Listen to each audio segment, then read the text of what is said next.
My son George has always had the strangest friends. I'm not sure why, but in his earlier years, he always attracted what would be considered the weird kids. I've got a ton of stories about this, but there's one that kind of sticks out like a thorn. He was in the 4th grade, and we had just moved due to my husband's reassignment, so George was new to his school. He had always been an outgoing and friendly kid, so my husband and I weren't particularly worried about his ability to make new friends. We were transitioning well as a family, and everything was going well with him at school. I was beyond pleased the first time I met all of George's classmates' parents, as they all seemed like upstanding, honest people. A few months after the move, I got a call from George's school in the middle of the day requesting one of his parents come in to discuss an incident involving him and another student. My husband was at work, so I assumed the responsibility and agreed to meet with the principal after picking up my son. I remember feeling a mixture of anger and confusion. Anger, obviously. I mean, my son had probably been in a fight, which I'd need to punish him for should I find out he was the antagonizer. But confusion as well. Physical altercations were very uncharacteristic of George, which made this more concerning to me. As I was walking him to the principal's office, he refused to answer any of my questions about the situation, which was also very unlike him. Usually, he was extremely talkative and what you'd call an oversharer, so his silence was somewhat unsettling. I figured he was either embarrassed or scared, so I didn't think much of it. The principal asked that George sit in the waiting room outside his office, so that's where I left him. After closing the door, the principal directed me to a chair in front of his desk, which is where I sat down. He began asking me questions about George, the kinds of questions you'd expect. How is his behavior at home? Does he listen? Does he talk back? Is he respectful? You know, things like that. I had nothing but positive things to say. George was an extremely well-behaved and respectful boy, and that's not the mother in me. I was just telling the objective truth. Eventually, the principal told me why I had been called in. Apparently, George had gotten into a brief altercation with a classmate after recess, a boy named Sebastian. I asked about the circumstances of the fight, and this is what I was told. They had been the last 2 students outside, and they were walking up the stairs together. Seemingly out of nowhere, George pulled an eraser out of his pocket and struck Sebastian over the head with it, causing him to fall to the ground and start screaming. I was baffled. It was totally unlike George to do something like that without being provoked. Plus, I had heard about the Sebastian boy before. George spoke fondly of him, like they were close friends. I asked the principal more questions, but he didn't seem to have the answers, and ultimately admitted that no one had seen the incident, but both boys had independently confirmed details of the story. He then said that George wasn't in trouble, as a little fight wasn't too uncommon. He told me that he just wanted to inform me, and that no further action would be taken, which definitely calmed me down. After that, he excused me, so I left. George was still silent about the whole thing as I drove him home, and only opened up to me right before bedtime. Admittedly, I had grown frustrated with him for not talking to me, which was probably why he quit the silent act. He told me that Sebastian had tricked him. I asked him to elaborate, and he told me that they had been playing make-believe Street Fighter. As per Sebastian's instruction, George had pulled out an eraser for a KO move of some sort. Out of nowhere, Sebastian fell to the ground and pretended to be really hurt. He then whispered in George's ear that he'd seriously hurt him if George didn't pretend like he'd attacked him. So that's what George did, and all the teachers assumed it had been a real fight. Rightfully so, I was pretty pissed. My little boy had been taken advantage of and falsely accused. Instead of going to the school, I decided to handle things myself. That night, I went through the school's directory and found Sebastian's mother's phone number. She introduced herself as Maggie, and I was kind of taken aback by how sweet and genuine she sounded on the phone. She told me she had heard about the incident, gotten the real story from Sebastian, and already reprimanded him. I thought it was kind of odd that Sebastian would have told the truth to his mother so soon, but I was happy I didn't have to do any convincing. She then went on to say that Sebastian had always had some minor behavioral problems growing up, and he'd sometimes think and act like another person entirely. I actually started to feel bad the more she told me. It seemed as if he wasn't fully in control of some of his actions. Maggie suggested that the boys schedule a sleepover to make up for the whole thing and become better friends, which I thought was a great idea. She offered to host, and I was appreciative of that. That weekend, I drove over to her house with George, who had returned to his bubbly, talkative self. Maggie invited me in, and the two of us got to know each other over some wine while the boys played in the basement. Like I said before, Maggie seems like a completely upstanding person, and I really enjoyed her company.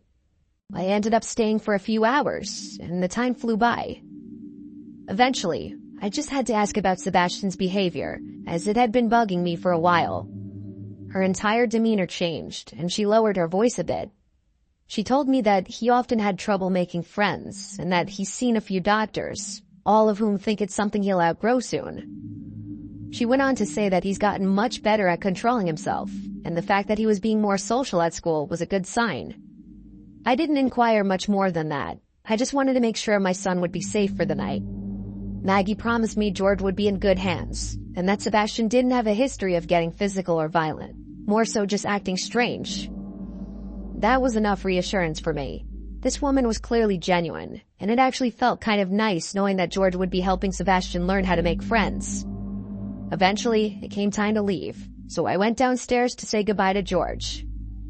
The two boys were laughing and playing Battleship. It looked like they were really getting along. I kissed my son goodbye and drove home.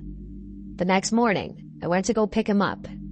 When I got to the house, he was waiting near the door with all his stuff and a smile on his face. I assumed the night went well. I said good morning to Maggie and packed George's stuff in the car. As we were driving away, though, he started bawling out of nowhere. I asked him what was wrong in a concerned voice, and what he told me was quite literally jaw-dropping. George said that everything was going well until it came time to go to sleep. The boys had set up their sleeping arrangements in the basement, 2 air mattresses side by side. Everything seemed normal when they went to bed. But at some point in the night, George woke up. He wasn't sure why at first. Then he heard something. Whispering. It was coming from the bathroom. The door was slightly open, and there was a strange flickering light inside. Not like a regular bathroom light. As George described it, it seemed more like a candle light. He listened closer and realized it was Sebastian talking. But he wasn't just talking, he was having a full conversation. George thought maybe he was on the phone or something, but the more he listened, the weirder it got.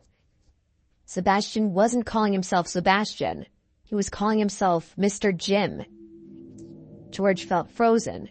It was like Sebastian thought he was someone else, and he wasn't talking to anyone, just the mirror. Then the candle went out. Everything was dark again. George squeezed his eyes shut, pretending to be asleep. A long time passed, and then he heard the bathroom door creak open. His stomach dropped when he heard whispering again, this time right above him. It went on for a while. George didn't understand the words. It didn't even sound like English. He just lay there, too scared to move. Eventually, Sebastian went back to bed like nothing happened. In the morning, he was totally normal again. George didn't dare ask him about it. When George told me what happened, I was horrified. My gut told me this wasn't just a case of childhood imagination. Something was wrong. I didn't know what to do, but I knew I had to tell someone. I called Maggie first. At first, she laughed it off, saying Sebastian has always been a creative kid. But as I pressed her, her voice faltered. Eventually, she admitted that his so-called behavioral problems were more serious than she let on. One psychiatrist had even suggested he was showing signs of multiple personality disorder. They had already moved twice before, she told me in a hushed tone, because Sebastian had been kicked out of school. I was stunned. Furious even. Why the hell hadn't she told me this before? Why would she put my son in danger like that?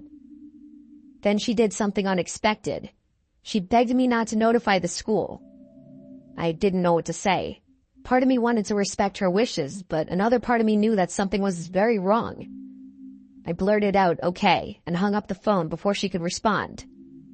I told myself I'd make my decision by the end of the week, but I never got the chance. That Monday, Sebastian full-on attacked another student at recess. It was serious enough that the school sent out a statement to all the parents, though they kept the details vague. By the end of the day, I found out that he had been expelled. I tried calling Maggie, but her phone had seemingly been disconnected. The situation was incredibly unsettling. Just days ago we had spoken, and now, suddenly, she was unreachable. I didn't even know what I wanted to say to her, just that I wanted to say something. There were no other numbers or emails in the school directory, just that one number that was now disconnected. A few days later, the curiosity got too overwhelming, so I bit the bullet and drove to her house. When I arrived, it was completely vacated. No moving trucks, no sign of a rushed departure, just gone. It didn't make sense. How could they have left so quickly? I tried looking them up, searching for any trace of them online. I found nothing. No forwarding address, no mention of them anywhere. It was like they had never existed at all. That was a long time ago, and George wasn't too badly affected by it. In all honesty, I think he's mostly forgotten about it. I haven't, though. I often think about what could have happened to my son that night in that basement, or what kind of things that kid Sebastian has been doing since.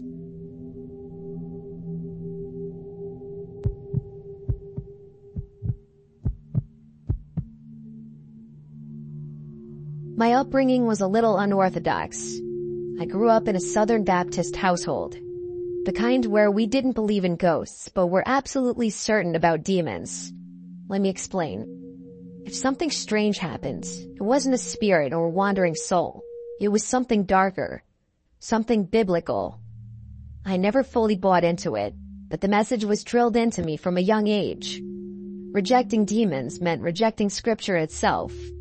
My mother, though, was different. Faith was optional for her. She wasn't atheist or agnostic, just indifferent. She'd say things like, God and I have an understanding, whenever I pressed her about church. While I leaned into religion as a source of structure and stability, she drifted further from it. It was one of the many things that widened the gap between us. I won't sugarcoat it.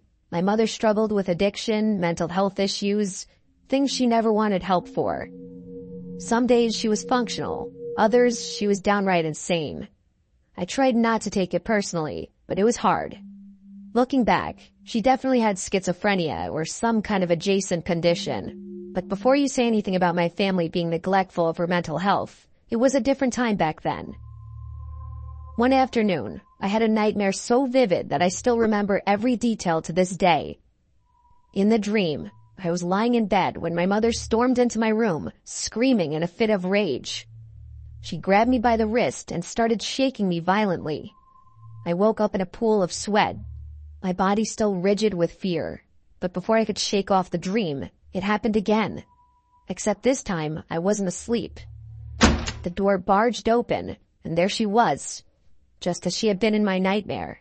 Same expression, same unhinged anger, same words. It was like the dream had been some kind of prophecy. I barely managed to push her off and yell for her to stop, and then it was over. She left as suddenly as she had entered, and when I confronted her the next morning, she had no memory of it. She seemed confused, even a little hurt that I was so shaken. I told myself it was a coincidence, some bizarre overlap between my subconscious and her moods, but part of me wondered if it was something worse. A few weeks later, I heard her screaming from the backyard. It was a strange sound, not a panicked scream or even a distressed one. The scream sounded more excited. I don't even know if that makes sense, but that's the best way I can describe it. I rushed outside and froze at what I saw. My mother was standing in the yard, grinning, holding a massive 7-foot-long snake in her bare hands. That was terrifying enough on its own, but there's something you don't know which made it even worse. My mother had a lifelong phobia of snakes. She couldn't even look at them on TV without recoiling. But there she was, gripping one like it was a toy. She said, "Come here," and motioned for me to grab the snake. I took a step back, shaking my head. I literally said, "Mom, what the hell?" But the look in her eye told me she couldn't even understand the words I was saying. She just smiled wider and tilted her head like she was trying to scare me. I couldn't deal with it. I turned and ran back inside, slamming the door behind me. My heart was pounding. I peeked out the window and saw her still standing there, holding the snake like an offering. Eventually, she let it slither onto the ground and walked back inside as if nothing had happened. Later, when I asked her about it, she shrugged like I was making it up. She told me I must have had a strange dream and refused to entertain me when I continued to ask about it. That was nothing compared to what I'm about to tell you, though. That winter, my church held an overnight lock-in. I was relieved to go. Church was my escape, a place where I could be around predictable, normal people. My mother dropped me off completely sober and even kissed my forehead before driving away. At around 4:30 a.m., just as we were settling into sleep, a loud knocking echoed through the chapel. We all sat up, glancing at each other. The knocking moved, traveling around the building in an impossible way at times. It sounded like it was coming from multiple directions at once. It wasn't wind, it wasn't an animal. It was rhythmic, circling the chapel like someone or something was trying to break in. The pastor, the only one with a key, was asleep in his office and hadn't heard a thing. I ran to wake him, and as soon as he stepped into the chapel, the knocking stopped. He opened the front doors and literally stumbled back in fear. Standing there, barefoot and sweating in the freezing air, was my mother. Her clothes were disheveled, and her hair was dripping with sweat. Her lips were moving, but I couldn't hear what she was saying. She didn't acknowledge the pastor. Her eyes locked on me immediately.